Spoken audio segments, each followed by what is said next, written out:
Assalamualaikum warahmatullahi wabarakatuh. Perkenalkan, nama saya Rizky Ananda dengan NIM 2433846.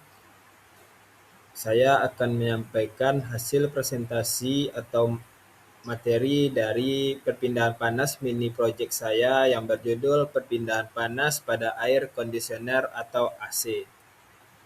Baiklah, kita masuk pada latar belakang. Saya mengambil judul ini adalah di mana AC merupakan perangkat yang sangat umum digunakan dalam kehidupan modern, baik di rumah, sekolah, perkantoran maupun pusat perbelanjaan, di mana fungsinya adalah menjaga kenyamanan termal ruangan dengan menurunkan suhu udara dan mengontrol kelembapan. Peristiwa perpindahan panas pada AC sangat penting dianalisis karena: satu, memahami kinerja alat; dua, mengetahui proses perpindahan panas; tiga, efisiensi energi; empat, sebagai alat rumah tangga yang paling banyak mengonsumsi listrik, perawatan dan umur teknis AC yang mahal, pemahaman perpindahan panas, serta dampak lingkungan dan meningkatkan kebutuhan energi dan emisi AC agar lebih efektif, efisien, dan berkelanjutan. Baiklah, di sini saya akan menunjukkan gambar sketsa dari peristiwa perpindahan AC. Dapat kita lihat pada slide ini, di mana saya akan menjelaskan sketsa berikut, di mana awalnya terjadi evaporator di unit indoor yang menyerap panas dari udara ruangan melalui refrigeran udara sehingga udara menjadi dingin. Lalu kompresor di unit outdoor, yaitu memompa dan memanfaatkan refrigeran sehingga tekanannya naik.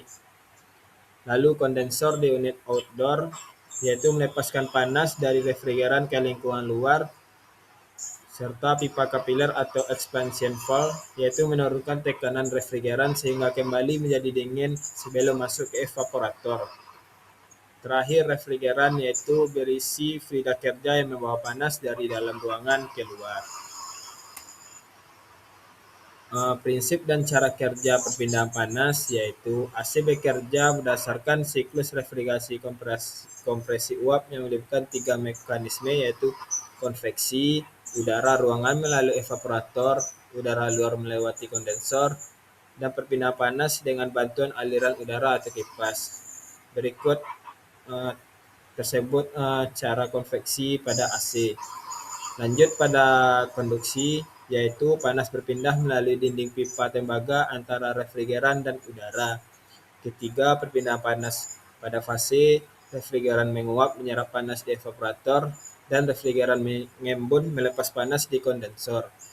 Alur kerja AC, yaitu refrigeran tekan rendah masuk evaporator, menguap sambil menyerap panas dari udara ruangan. Udara menjadi dingin. Selanjutnya, refrigeran gas masuk kompresor dimanfaatkan sehingga suhu dan tekanan naik. Masuk kondensor, melepaskan panas ke udara luar, mengembun menjadi cair. Masuk pipa kapiler, tekanan diturunkan sehingga suhu turun dan kembali ke evaporator, di mana siklus ini berulang. Berikutnya kajian teori dan persamaan dari perpindahan panas pada AC ini, yaitu satu, perpindahan panas konveksi, di mana persamaannya dapat kita lihat pada gambar.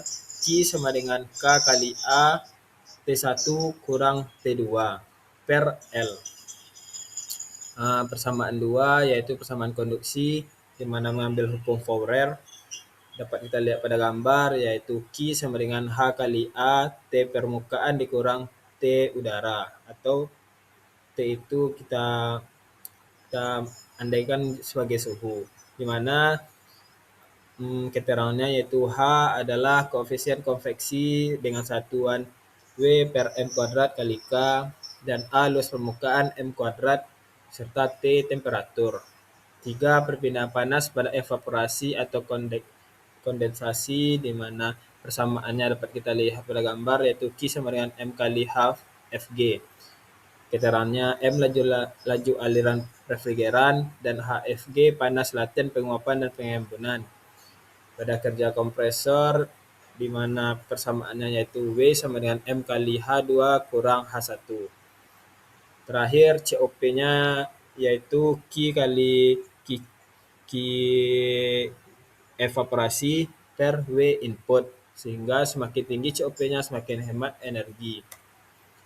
Usulan pemanfaatan atau peningkatan nilai manfaat, pemanfaatan panas dari kondensor. Panas buangan dari kondensor dapat dipakai untuk pemanas air mandi, pengering pakaian, serta menghangatkan ruangan kecil di negara dingin. 2. Optimasi efisiensi energi, yaitu membersihkan filter dan evaporator tiap 2-4 minggu menggunakan mode ESO untuk menghemat listrik, serta pastikan ruangan tertutup rapat. Ketiga, manfaatnya itu inovasi AC tenaga surya, memasang panel surya sebagai sumber daya yang dapat menurunkan biaya listrik. Keempat, penggunaan refrigeran ramah lingkungan, misalnya yaitu mengganti refrigeran lama R22 dengan R32 atau R410A untuk mengurangi dampak pemanasan global. Terakhir, Smart AC System menggunakan IoT, Internet of Things, di mana untuk mengontrol akses AC otomatis sesuai suhu ruangan dan kehadiran orang. Terakhir, kita masuk daftar referensi yang saya dapat dari laporan tersebut, yaitu 1. Cengel, Yunus A. Heat Transfer A. Practical Approach MC Grauhill. Kedua, dari Holman, JP Heat Transfer MC Grauhill.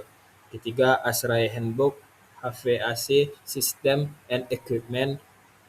Keempat, Prawiro R2020 Sistem Refrigerasi dan Tata Udara. Terakhir, artikel teknis pendingin udara dari situs-situs HVAC terpercaya. Terima kasih atas perhatiannya. Apabila ada kesalahan mohon dimaafkan. Assalamualaikum warahmatullahi wabarakatuh.